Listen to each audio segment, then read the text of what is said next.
예수님의 탄생에 대해서 이사야 선지자가 동정녀 탄생을 예언했습니다. 그러므로 주께서 친히 징조를 너희에게 주실 것이라. 보라, 처녀가 잉태하여 아들을 낳을 것이요 그의 이름은 임마누엘이라 하리라. 이사야 선지자의 예언은 마리아의 순종으로 이루어졌습니다.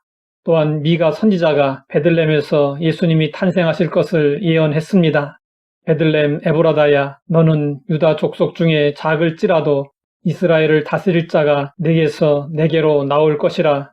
그의 근본은 상고에 영원에 있느니라. 그러면 미가 선지자 예언은 어떻게 성취되었을까요? 예수님이 태어나실 무렵 유대 땅은 로마 제국의 통치하에 있었고 헤롯이 유대 지역을 맡아 다스리고 있었습니다. 어느 날 동방 박사들이 예루살렘으로 와서 유대인의 왕으로 나신 이가 어디 계시냐고 물었습니다. 이 일로 한바탕 소동이 일어났습니다.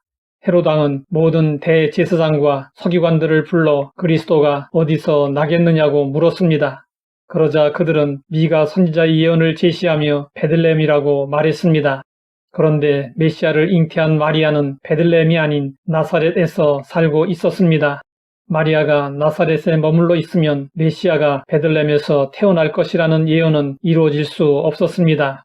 마리아가 사는 나사렛은 베들레헴과 110km나 멀리 떨어져 있었습니다.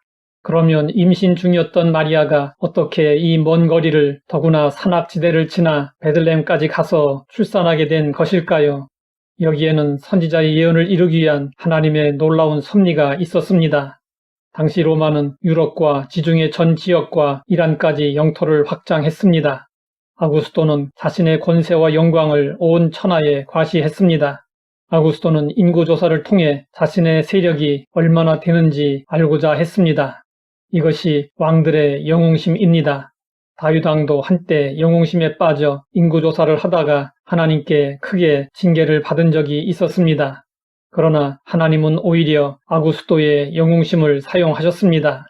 당시 유대 지역은 총독 구레뇨의 감독 아래 있었습니다. 구레뇨 총독은 자신의 지위를 유지하고 더욱 출세하고 싶었습니다. 그래서 황제에게 잘 보이기 위해 적극적으로 황제의 호적 사업을 추진했습니다. 로마의 호적 방법은 아주 간단했습니다. 자신이 거주하고 있는 곳에서 인적 사항만 기록하면 됐습니다. 그러나 유대인들의 호적 방법은 고향에서 하도록 되어 있었습니다. 유대인들의 자존심은 매우 강했습니다. 유대인들은 손쉬운 로마의 호적 제도를 따르지 않고 고향으로 가서 호적을 했습니다.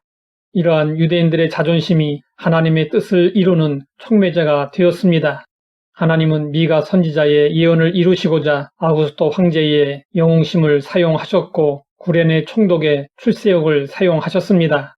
그리고 유대인들의 자존심을 사용하셨습니다. 이로 인해 임신 중인 마리아는 위험을 무릅쓰고 고향 베들레헴까지 가게 되었습니다. 그리고 기가 막힌 것은 타이밍이었습니다. 마리아는 베들레헴으로 가는 길에 아이를 낳을 수도 있었습니다. 또는 베들레헴에서 돌아오는 길에 아이를 낳을 수도 있었습니다. 그러나 마리아는 베들레헴에 있을 때 아이를 낳았습니다. 이것이 바로 범사의 기한을 정하시고 천하 만사의 때를 주장하시는 하나님의 역사심입니다. 하나님은 계획하시고 예정하신 일들을 반드시 이루십니다. 그리고 그 과정에서 오차나 실수 없이 완벽하고 완전하게 이루십니다. 그러므로 우리를 향한 하나님의 뜻과 계획도 어김없이 다 이루어질 것입니다. 우리는 실수가 없으신 하나님을 믿고 의지하며 오직 믿음으로 살아야 합니다. 하나님 아버지, 예언의 성취 과정을 통해 하나님의 섭리를 보게 하시니 감사합니다. 모든 일의 배후에 하나님의 손길이 있음을 기억하고 믿음으로 행하게 하옵소서. 예수님의 이름으로 기도드립니다.